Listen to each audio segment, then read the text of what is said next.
Hey guys, look at this building. It's sort of like jammed in amongst a whole load of others. You can see like plain stuff behind, but this is like quite special looking.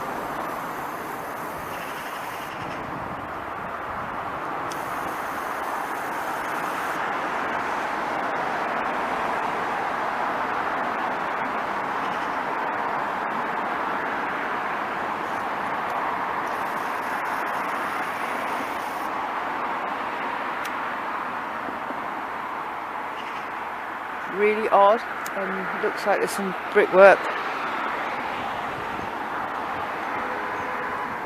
at the door as well, but it's sort of behind a lot of bushes, so I can't get to that. But what I'm here to look at, firstly, these houses over the road here. Just now, I filmed all this a few weeks ago, the last time I was here, but it didn't come out.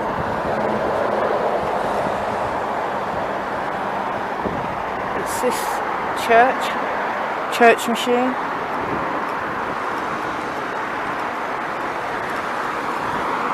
Try and get over the road.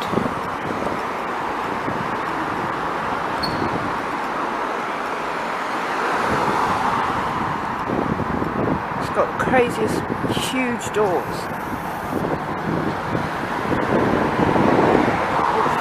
When I was here last time nobody walked past, so I couldn't, but you can see that guy there and these doors here.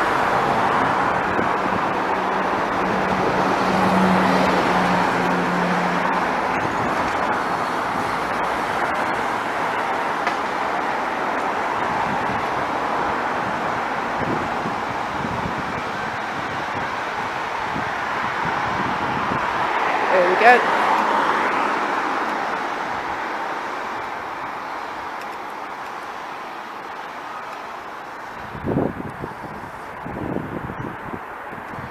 St. John's Community Development Project. It's not a church anymore, it's sort of used for AA meetings, senior citizen stuff.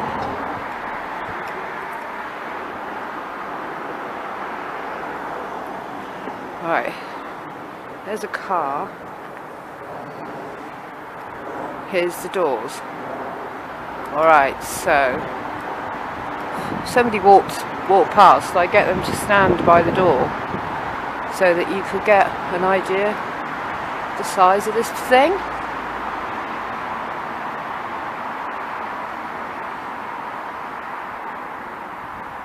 And I mean, these are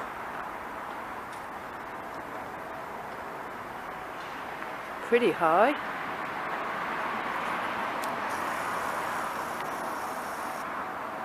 But this one is just crazy. Right, so 1, 2, 3, 4, 5, 6, 7, 8, 9, 10, 11 rosettes. I come up to 1, 2, 3. I'm below the 4th rosette. I'm 5'8", so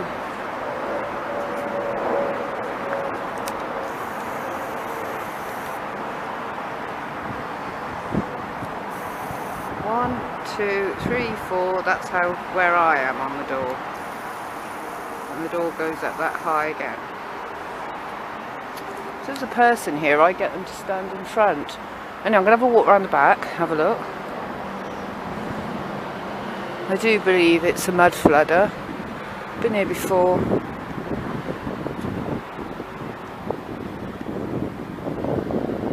Just a machine again. Wonder what was going in those doors that were so massive. Giants maybe. Look at these windows. This thing is just one big square hulk.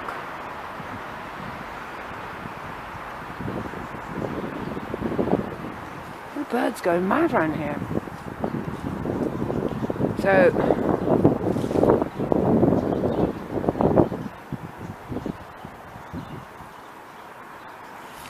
It's definitely down under there, definitely.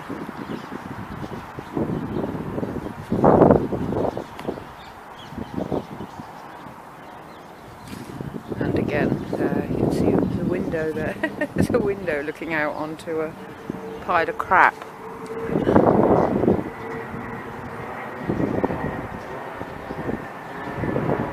And sort of slopage down here.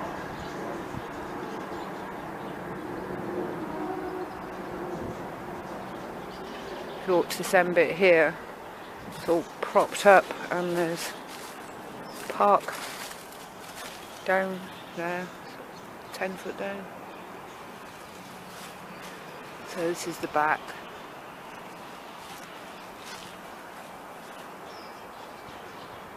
It's like a mausoleum, isn't it?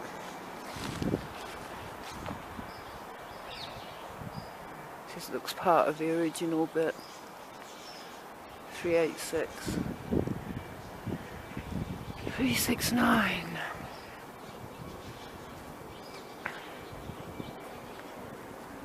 It's a bit of a dossy area around here. Magpies.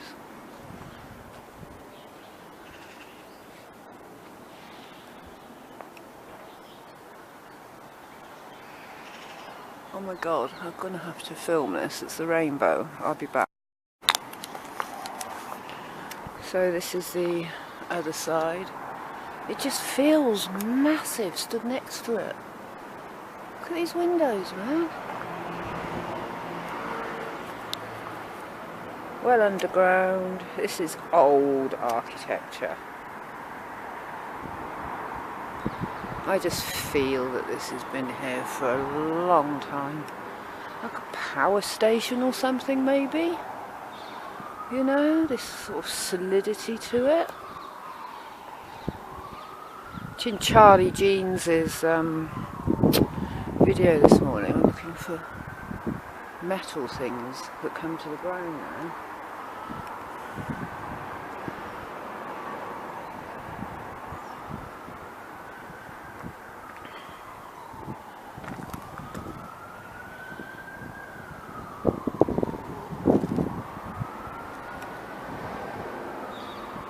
This one. Oh, it's a shame I can't get somebody to stand, but never mind.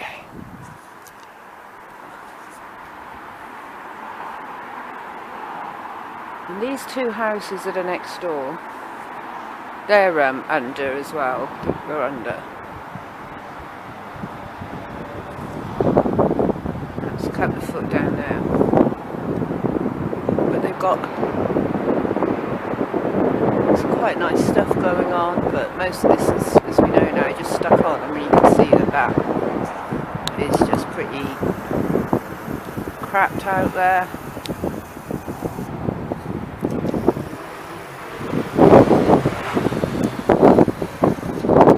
It's bitterly cold. These pillars on this thing as well. Humongous. Well,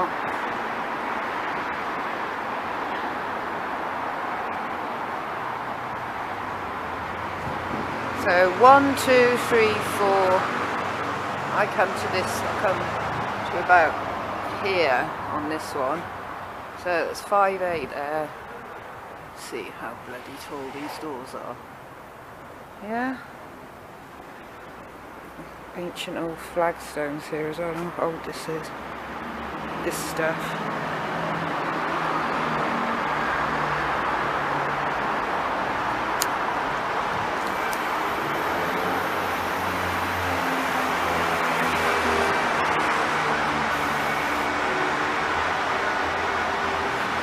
Yeah, right.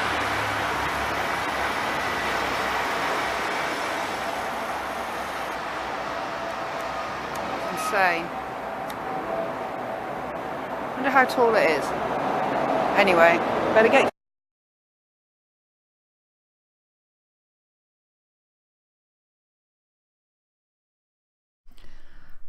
Well, hey guys, it's about 7 o'clock in the morning here in London, and I'm just catching up with Martin Leidtke's Flat Earth British video from last night.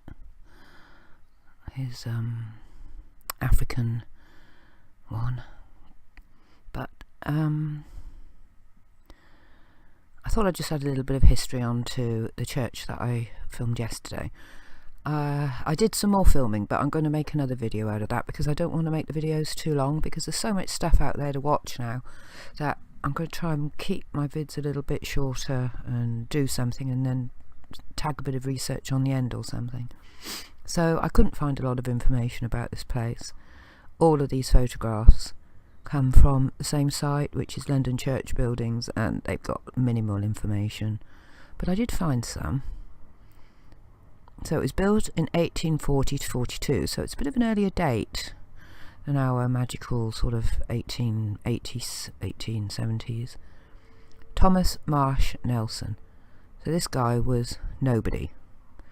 He hasn't got a huge, great big long list of stuff. He was a partner with some guy called Charles Innes when this place was put up, and his family were slave traders in the West Indies, so he was a mason, and he probably got allocated this place to be his. He may have done some work on it, I don't know. Okay, so here it is. It was designed by T. Marsh Nelson and built as a chapel of ease.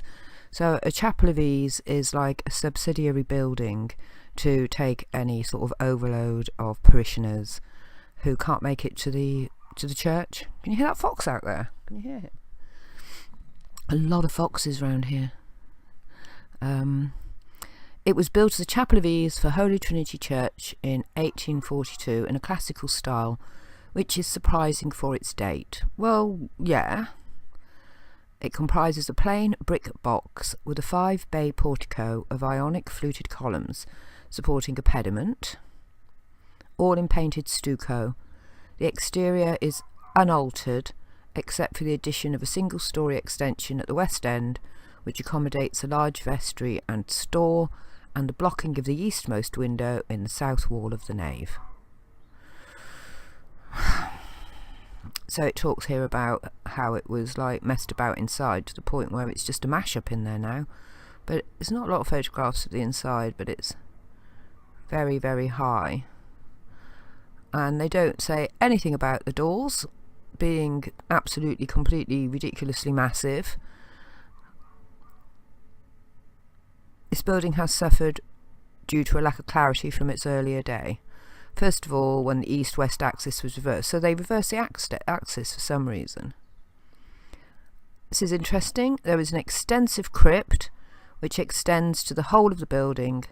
Access to this and the galleries is via 2 staircases at the northwest and the southwest corners. So our massive church. I had to put that little person there because nobody came past.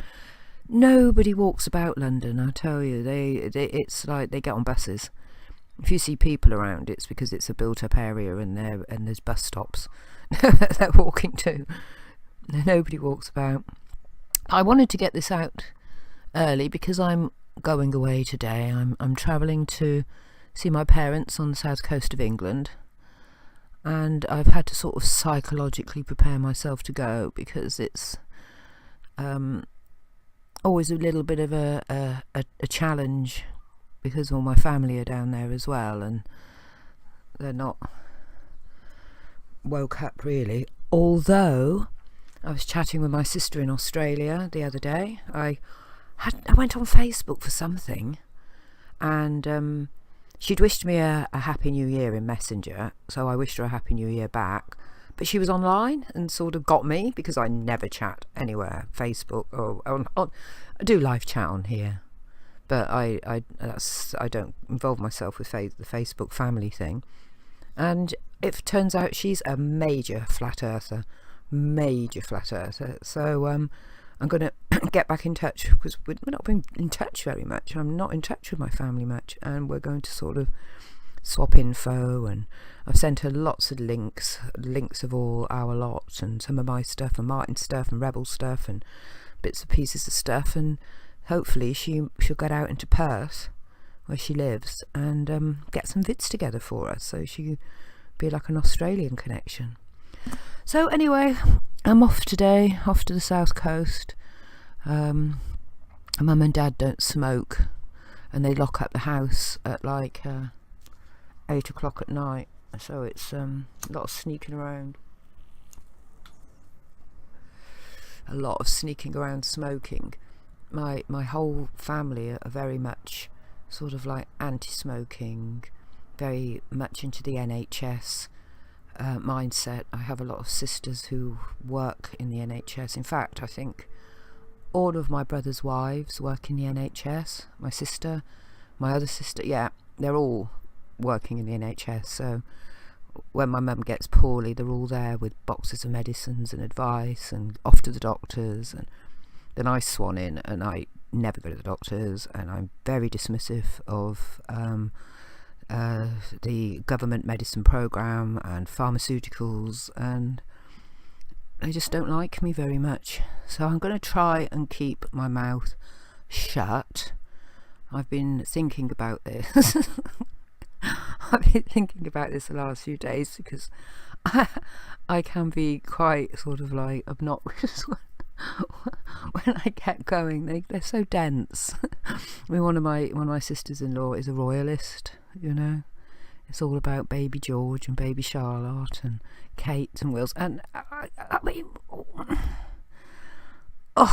but you know, I've got to go and see my parents. They're getting old, and they're sort of doing stuff that they shouldn't be doing at their age. My dad fell over and hurt his back, and they're 88 and 85, and I'm resigned to the fact that at some point I may have to go and, you know, look after them in their old age. But they looked after me in my young age, and it wasn't a good upbringing, I have to say. We were very, very poor, English working class, a lot of poverty, a lot of kids, a lot of moving around the country, a lot of instability, but we're all in this together, man. You know, my parents were traumatised by a war, and traumatised by national service, and traumatised by poverty, and it's just the way it is, isn't it? In this country, we have to sort of be there for each other when the shit hits the fan.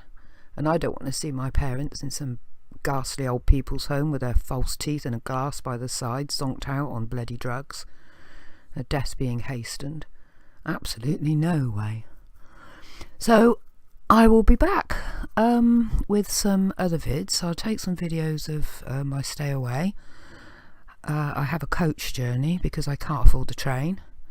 The train's ridiculous, so it's quite a long journey down, but I'm decided to download The Greatest Story Never Told by Martin, and then I can take some time watching it properly, because I'm off all over it. Whenever I watch Martin or anybody's videos, I'm researching at the same time, like going off on tangents, and it takes me forever to watch stuff. So I can download it, plug in the headphones and chill out on my 4.5 hour journey south. Lots of love, everybody, and thanks for watching.